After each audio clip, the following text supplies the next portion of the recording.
Beautiful little story connected with Simcha. Instead of Rish Chedesh Adar, Simcha, they were called for. This year's a leap year, 60 days. A leap year was always a difficult year. The Rabbeim were, this is the Lashon, they made it out to something afraid of a leap year. I recall, instead Rosh Hashanah Tkiyas of a leap year, it didn't always go so easily, not the Tkiyas, or even the Psukim before. Al Yashkun Yizedim.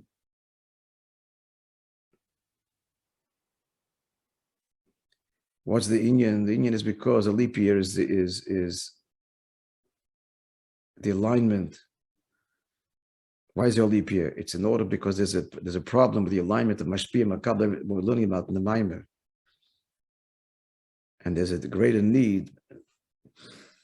The extra month is of Malchus is us. There's a greater need of Avodah to realign because there's a Helem, because of the Tzimtzum.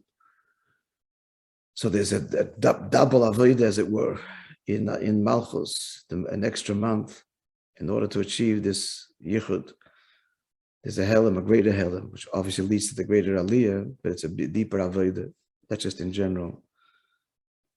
Hence, they were called for greater Simcha, 60 days of Simcha. And that's why the leap month is Dafka, the month of Adar. Breaking boundaries. And the month of Adar, of course, is Purim.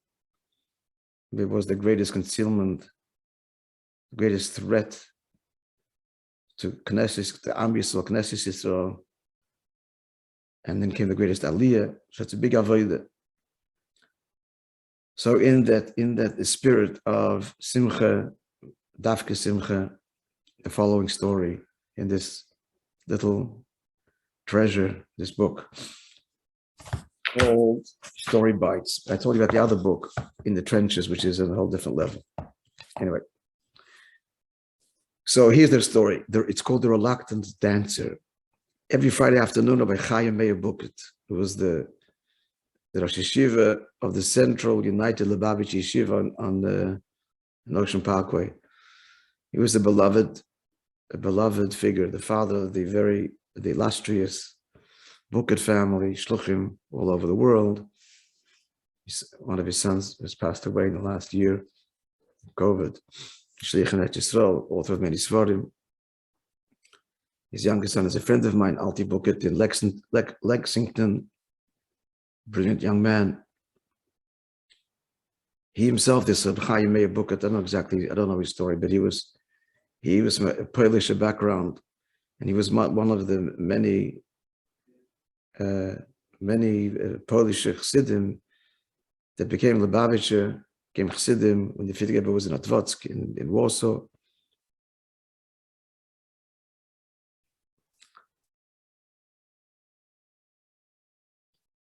So this Chaim Meir Buket, which were many beautiful stories with him, so would go door to door on a busy commercial street in the East Flatbush neighborhood where they lived, offering to put on film with the store owners and their employees. He did this with them on Friday. Venerable Rosh Yeshiva is walking around, putting on film, from store to store. With keen understanding of human nature, he forged lifelong relationships with many. Inspired by their father, the Buket children took leadership positions as Chabad Shluchim and teachers around the country, around the world. Rabbi Buket's senior, Chaim Meir, would regularly visit his children, and for much of the last decade of his life, he spent each Hanukkah and Purim in Lexington, Massachusetts, where he would dance with the crowd and teach Torah in his unique style. Now, there's a family in Lexington, the Greenbergs, a Lexington couple involved with the Chabad house. They had a teenage son who was not remotely interested in Yiddishkeit. Despite their entreaties, he refused to attend services or celebrations of any kind. Once, Rabbi Chaim Meir Buket visiting his son, Alti, on Shlichus there, so he approached Janet Greenberg, the mother of the young man, and inquired about her son. Where's your son?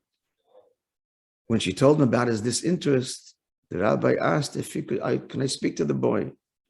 It's a waste of time, Janet said. Undaunted, Rabbi Bucket called the team. Mark answered and eventually agreed to attend the Purim event out of respect for the elderly man. He asked, he invited him, please come. The minute the young man entered the room, Rabbi Bucket began dancing with him and danced, stopping only when the party ended. Mark was deeply moved by the elderly rabbi's love, and he began attending Jewish community events, eventually moving on to study at the Rabbinical College of America in Morristown, where I'm about to go.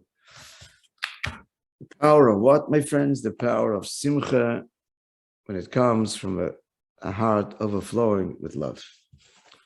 Have a wonderful, joyous, and inspiring day.